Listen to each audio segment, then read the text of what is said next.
Assalamualaikum warahmatullahi wabarakatuh. Yang terhormat kepada Ibu Veronica Eka Putri STMPD, selaku dosen pembimbing mata kuliah Manajemen Pengelolaan Kelas, serta teman sejawat MPI 5B yang saya banggakan. Puji syukur marilah kita panjatkan kepada Allah Subhanahu wa Ta'ala, dan salawat serta salam semoga tercurahkan kepada baginda Nabi Muhammad SAW. Perkenalkan, kami dari kelompok 3, saya Intan Permatasari sebagai moderator dan pemateri, dan rekan saya Rudi Ramadan sebagai pemateri. Selanjutnya adalah Ibnu Aziz Pratama sebagai pemateri. Kami di sini akan memaparkan hasil diskusi materi tentang pengelolaan lingkungan belajar. Sebelum acara dimulai, marilah kita mengucapkan basmalah agar berjalan dengan baik. Bismillahirrahmanirrahim. Yang dilanjutkan dengan pemaparan materi untuk yang pertama. Assalamualaikum warahmatullahi wabarakatuh. Saya akan menerangkan tentang pengelolaan lingkungan belajar. Dalam pengelolaan lingkungan belajar ada konsep dasar pengelolaan lingkungan belajar. Dari kata pengelolaan ialah pengendalian dan pemanfaatan semua faktor sumber daya yang menurut satu perencana diperlukan untuk penyelesaian suatu tujuan kerja tertentu. Dari pengertiannya tersebut, pengelolaan di atas dapat disimpulkan bahwa pengertian pengelolaan yaitu melaksanakan suatu kegiatan yang meliputi fungsi-fungsi manajemen, yaitu perencanaan, pelaksanaan, dan pengawasan untuk mencapai tujuan secara efektif dan efisien. Lingkungan belajar adalah suatu tempat yang berfungsi sebagai wadah atau lapangan terlaksananya proses belajar mengajar atau pendidikan. Tanpa adanya lingkungan, pendidikan tidak dapat berlangsung. Menurut Huta Barat tahun 1986, lingkungan belajar yaitu lingkungan yang alami dan lingkungan sosial. Lingkungan alami meliputi keadaan suhu dan keadaan udara, sedangkan lingkungan sosial dapat berwujud manusia. Menurut Dunn dan Dunn 1999, kondisi belajar atau lingkungan belajar dapat mempengaruhi konsentrasi dan penerimaan informasi bagi siswa. Dan proses pembelajaran bisa berlangsung pada banyak lingkungan yang berbeda, tidak hanya terkait pada ruang kelas, akan tetapi bisa pada lingkungan umum seperti masjid, museum, lapangan, dan juga bisa berlangsung di sarana dan prasarana sekolah. B. Tujuan pengelolaan lingkungan belajar. Pada proses belajar mengajar, pengelolaan lingkungan belajar mempunyai tujuan secara umum, yaitu menyediakan fasilitas bagi bermacam-macam kegiatan siswa dalam lingkungan sosial. M.E. Suharsini Adikunto. Tujuan pengelolaan lingkungan belajar yang berupa kelas adalah menjadikan setiap anak yang berbeda di dalam kelas dapat bekerja, pikir, berinteraksi, dan berpendapat, sehingga akan tercapai tujuan pembelajaran secara efektif dan efisien. Di antaranya tujuan-tujuan tersebut, yang pertama adalah tujuan penciptaan lingkungan yang merangsang anak. 2. Tujuan penciptaan lingkungan yang memfasilitasi multisensori anak. 3. Tujuan penciptaan lingkungan yang memberi kesempatan anak beraktivitas. Sekian dan terima kasih. Assalamualaikum warahmatullahi wabarakatuh. Assalamualaikum warahmatullahi wabarakatuh. Saya di sini akan melanjutkan pembahasan materi, yakni yang saya bahas adalah materi pengelolaan lingkungan belajar. Sebelum kita mengetahui dari prinsip-prinsip pengelolaan lingkungan belajar, kita harus mengetahui apa saja sih yang mempengaruhi faktor lingkungan belajar tersebut, yakni ada dua faktor, yakni faktor eksternal dan faktor internal. Faktor internal sendiri yakni terdapat pada diri individu dari peserta didik, yakni yang berhubungan dengan emosi, pikiran, dan perilaku. Kepribadian peserta didik yang memiliki ciri khas masing-masing, sehingga menyebabkan peserta didik yang satu dan peserta didik yang lainnya akan memiliki ciri khas yang berbeda. Kita dapat melihat dari aspek perbedaan biologis, intelektual, dan psikologis. Selanjutnya ada faktor eksternal.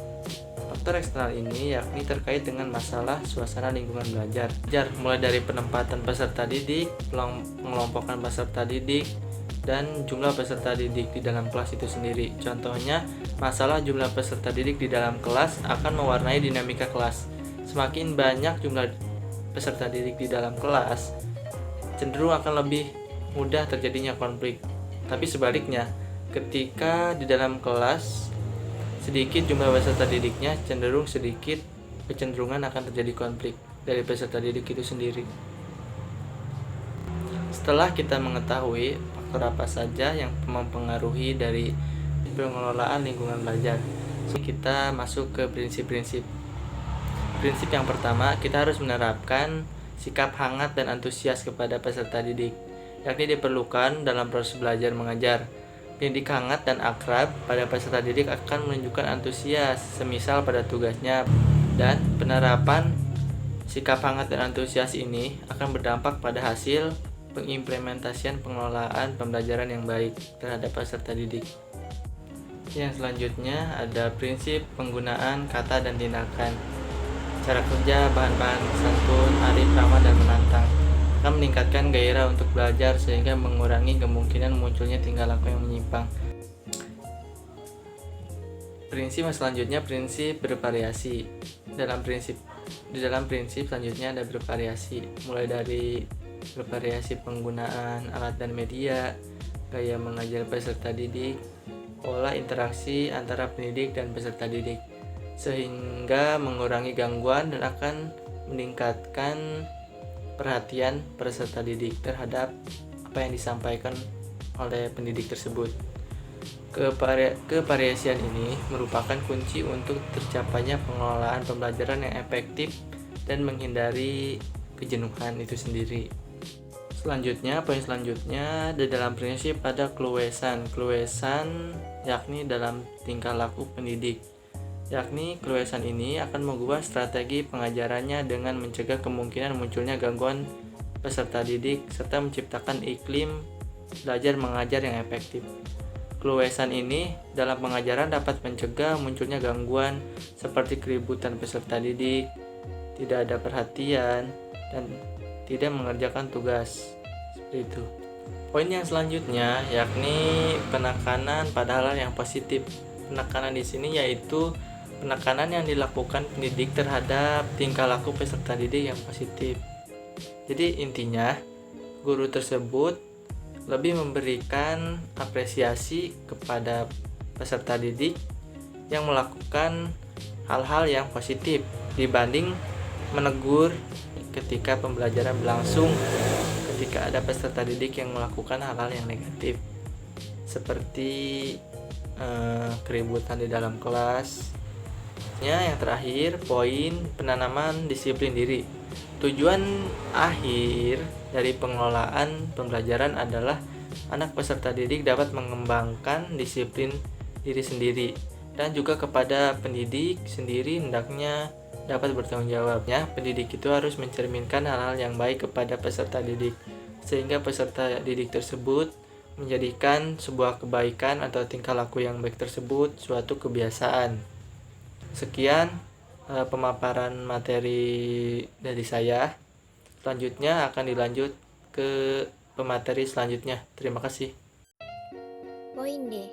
Hal-hal yang perlu diperhatikan dalam pengelolaan lingkungan belajar. Untuk yang pertama, memahami sifat yang dimiliki siswa. Yang kedua, memahami perkembangan kecerdasan siswa. Yang ketiga, mengenal siswa secara perorangan. Yang keempat, memanfaatkan perilaku siswa dalam pengorganisasian belajar. Nah, yang kelima, mengembangkan kemampuan berpikir kritis, kreatif, dan kemampuan memecahkan masalah. Yang keenam, mengembangkan ruang kelas sebagai lingkungan belajar yang menarik. Yang ketujuh, memanfaatkan lingkungan sebagai sumber belajar. Yang kedelapan, memberikan umpan balik yang baik untuk meningkatkan kegiatan belajar. Yang kesembilan, membedakan antara aktif fisik dengan aktif mental. Yang kesepuluh adalah pengelolaan kelasnya. Terima kasih. Selanjutnya adalah pembacaan kesimpulan materi pengelolaan lingkungan belajar. Pada proses belajar mengajar, pengelolaan lingkungan belajar mempunyai tujuan secara umum, yaitu menyediakan fasilitas bagi berbagai macam kegiatan siswa dalam lingkungan sosial, emosional, dan intelektual di kelas. Fasilitas yang disediakan itu memungkinkan siswa untuk belajar dan bekerja untuk mengembangkan sikap apresiasi pada siswa. Lingkungan belajar merupakan sarana dan prasarana yang bisa menunjang materi yang didapat dari gurunya. Lingkungan belajar tidak berpatok pada lingkungan sekolah atau universitas, akan tetapi lingkungan belajar bisa berada di luar lingkungan sekolah. Sekian, terima kasih pemaparan materi diskusi dari kelompok 3. Saya Inta Permatasari sebagai moderator mengucapkan terima kasih atas menyimak hasil diskusi kelompok kami. Wassalamualaikum warahmatullahi wabarakatuh.